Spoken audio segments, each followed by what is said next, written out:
안녕하세요. 행복씨앗입니다. 오늘도 시장을 정리하면서 하루를 마무리하는 시간을 가져볼까 합니다. 오늘 우리 시장은 코스피는 0.98% 하락 마감, 그리고 코스닥은 0.03% 상승 마감했습니다.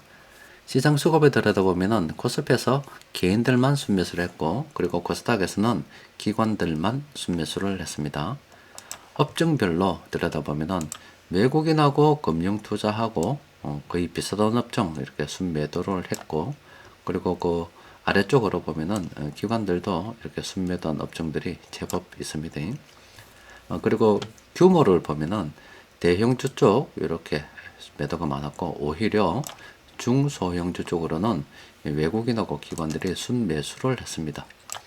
자, 여러분들께 말씀드리기를, 전기전자나 운수장비 같은 업종들, 뭐 수출 관련 업종이라고 볼 수도 있는데, 한 2022년부터 외국인들이 물량을 매집했고, 또 수출로 돈을 좀 끌어들이게 되면은 그 다음은 내수가 될 것이 분명하므로, 내수 관련 업종 우리는 좀 아직 덜 올랐기 때문에 관심을 가지는 게 좋겠다라는 말씀을 드렸어요. 그리고 현재 시장이 뭐 흘러가기를 별로 좋은 재료가 없기 때문에 단기간 쭉 이렇게 하락을 하고 있는 그런 상황인데, 그러면은 뭐 외국 같은 경우는 뭐 주식 시장이 그동안 많이 올랐기 때문에 얼마든지 그 불안한 뉴스를 이용해서 또 고점 논란을 뭐 불러일으키면서 하락 베팅을 할 수가 있어요. 우리 같은 경우도 뭐 하락 베팅을 뭐 할 수도 있지만, 아직은 뭐 공매도가 좀 제한적인 면도 있고, 또 해외 시장에 비해서 그렇게 상승하지 않은 것도 있고, 또 그간 외국인 투자자들의 평균 매수 단가를 봤을 때 아직은 차익 실현할 만한 그런 뭐 가격대가 아니기 때문에 우리는 아직 뭐 좀 더 간다, 이렇게 봐야 되겠죠.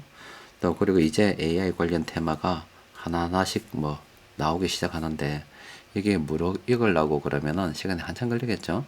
그럼 우리는 이런 걸 갖다가 조정을 주가 매수 이런 기회로 삼는 게 좋겠습니다. 그런데 오늘 외국인들이 그리고 기관들이 중소형주 쪽으로 순매수를 많이 했기 때문에 뭐 지수와 상관없이 이렇게 중소형주 매수한 것들 중에서 괜찮은 것도 있다 그러면은 우리도 관심을 가져볼 필요는 있겠지요. 자, 그리고 코스피 차트 좀 더 들여다보면은 지금 단기간 이렇게 급락을 해서 지수가 2600포인트 깨어졌습니다. 뭐 어디까지 갈지는 모릅니다. 항상 이렇게 시장이 이렇게 쭉 급락을 하게 되면은 그 다음에 또 기회가 있는 건데, 이렇게 뭐 보통 이렇게 뭐 추세선 한 번씩 꺼 보잖아요. 이제 추세선 아래쪽으로 이탈이 된 거예요. 좀 이따가 외국인들이 지금 뭐 물량 11월 달만 해도 이만큼 매수했고, 그 이전은 훨씬 더 많이 매집을 했죠.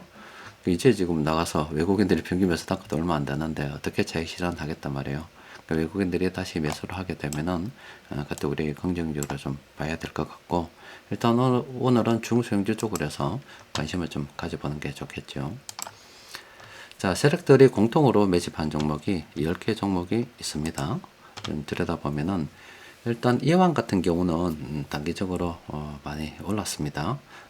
단기가 아니고 2020년부터 시작해서 이렇게 올랐네요. 9월경부터 좀 높죠, 주가 수준 예전에 비해서. 그래서 상승 추세의 평범한 구간이다 하더라도 이 종목은 접근하는 게 아닙니다. 대한제강 같은 경우는 충분히 긍정적으로 볼만 하겠지요. 뭐 현금 흐름 반드시 좀 점검을 해 봐야 되겠지만, 고점으로부터 시작해가 쭉 정리를 해보면 빨간색이 뭐 한눈에 봐도 훨씬 많지요.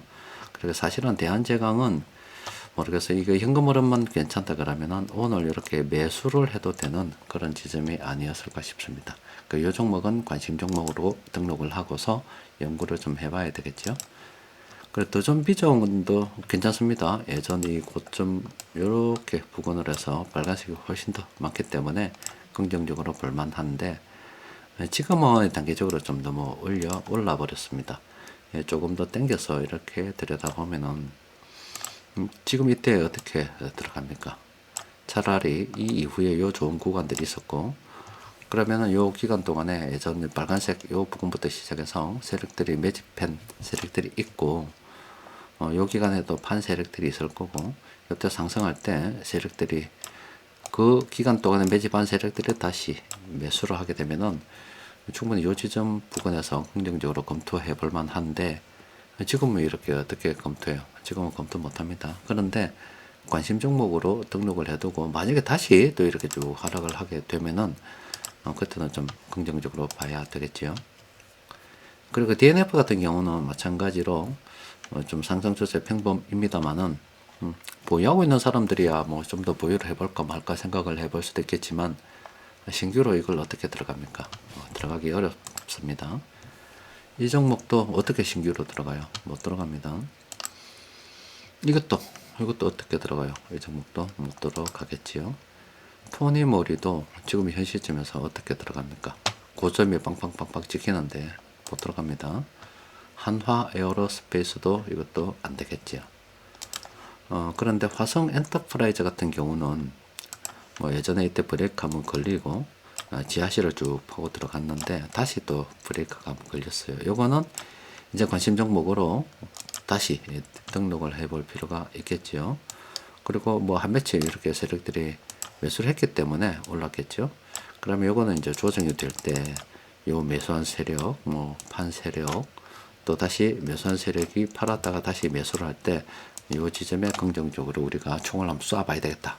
이렇게 생각해 볼 수도 있지 않겠습니까? 요거는 충분히 관심 종목으로 등록해 둘 필요가 있겠습니다. 또 뭐 최근 우리 시장 주변에 좋은 뉴스가 하나도 없기 때문에 시장이 뭐 하락을 하고 있습니다.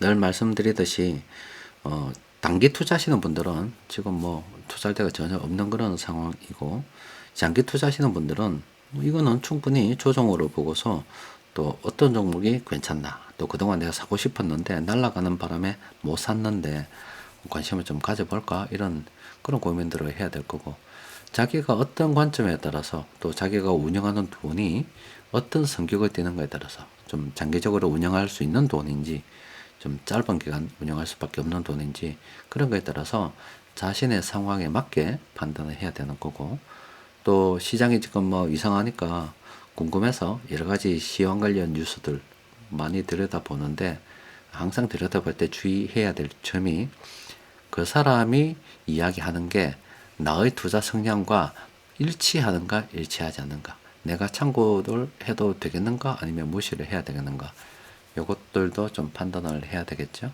그러니까 저는 지금 우리가 이렇게 뭐 자기 실현할 지점이 아니라 4차 산업혁명이 좀 무르익고, 또 그리고 전 세계 거품이 활발하게 발생이 될 때 그때 그 거품을 이용해서 던지는 걸로 생각을 하고 있기 때문에 좀 장기적으로 좀 보고 있어서 뭐 지금 이 단기 변동성에 대해서는 그렇게 솔직히 신경 쓰지 않고 솔직히 매수 기회로 계속 바라보고 있습니다.